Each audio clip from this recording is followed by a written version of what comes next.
Hi all അസ്സലാമു അലൈക്കും. കിസിൽ കുസീനിലേക്ക് എല്ലാവർക്കും സ്വാഗതം.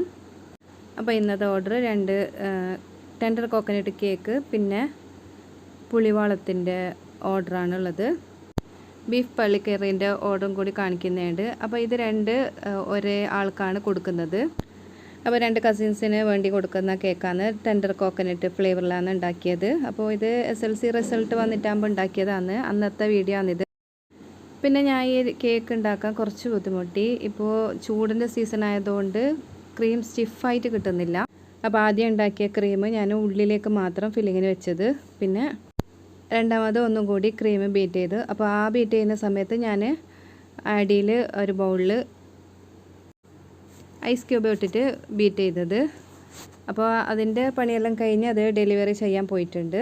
അപ്പോൾ ഇനി നമുക്ക് ബീഫ് കറീൻ്റെ റെസിപ്പി നോക്കാം. ഇത് ഞാൻ ഉണ്ടാക്കുന്നത് ബീഫ് പള്ളിക്കറിയാണ്. അപ്പോൾ ബീഫിലേക്ക് 2 ഉള്ളി, തക്കാളി, പിന്നെ 1 ടേബിൾ സ്പൂൺ ഇഞ്ചി വെളുത്തുള്ളി പേസ്റ്റ്, 2 പച്ചമുളക്, ആവശ്യത്തിന് ഉപ്പും ചേർത്ത് കൊടുത്തിട്ടുണ്ട്. അപ്പോൾ ബീഫ് എടുത്തിട്ടുണ്ട് ഞാൻ 3/4 കിലോയാണ്.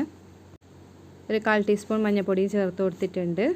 പിന്നെ 1 ടീസ്പൂൺ ബീഫ് മസാല ഇട്ടിട്ടുണ്ട്. പിന്നെ കുറച്ച് കോക്കനട്ട് ഓയിലും കൂടി ഒഴിച്ച് കൊടുക്കുന്നുണ്ട്. ഇനി ഇത് കൈ കൊണ്ട് നന്നായിട്ടൊന്ന് മിക്സാക്കി എടുക്കണം.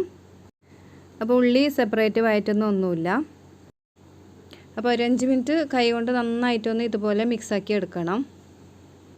ഇനി ഇത് മൂടിയിട്ട് വേവിച്ചെടുക്കുക. അപ്പോൾ നിങ്ങളെ കുക്കറിൽ എങ്ങനെ വേവ് അതുപോലെ വേവിച്ചെടുക്കാം. ഇപ്പോൾ കുക്കറിൻ്റെ പ്രഷറെല്ലാം പോയിട്ടുണ്ട്, നന്നായിട്ട് വെന്ത് വന്നിട്ടുണ്ട്. അപ്പോൾ ഞാനിതിലേക്ക് വെള്ളമൊന്നും ഒഴിച്ച് കൊടുത്തിട്ടില്ല. ആ ബീഫിൽ നിന്ന് തന്നെ ഇറങ്ങി വന്ന വെള്ളത്തിൽ തന്നെ നന്നായിട്ട് വെന്ത് വന്നിട്ടുണ്ട്. അപ്പോൾ ഇതിലേക്ക് വെള്ളത്തിൻ്റെ ആവശ്യമില്ല, കുറേ വെള്ളത്തിൻ്റെ ആവശ്യമൊന്നുമില്ല. നല്ല ഡ്രൈ ആയിട്ടാണ് ഉണ്ടാക്കുന്നത് ബീഫ് പള്ളിക്കറി. ഇതിലേക്ക് ഞാൻ 1 ടേബിൾ സ്പൂൺ മുളക് പൊടി ചേർത്ത് കൊടുക്കുന്നുണ്ട്. പിന്നെ 1.5 ടേബിൾ സ്പൂൺ മല്ലിപ്പൊടിയും കൂടി ചേർത്ത് കൊടുക്കുന്നുണ്ട്. ഇതെല്ലാം കൂടിയിട്ട് ഒന്ന് നന്നായിട്ട് മിക്സാക്കി എടുക്കാം. ഇനി ഇത് അടുപ്പിൽ വെച്ച് ഒന്ന് നന്നായിട്ടൊന്ന് അതിൻ്റെ ആ മുളക് പൊടിൻ്റെ എല്ലാം പച്ചമണം മാറുന്നവരെ ഒരു 5 മിനിറ്റ് നന്നായിട്ട് ഇളക്കി കൊടുക്കണം.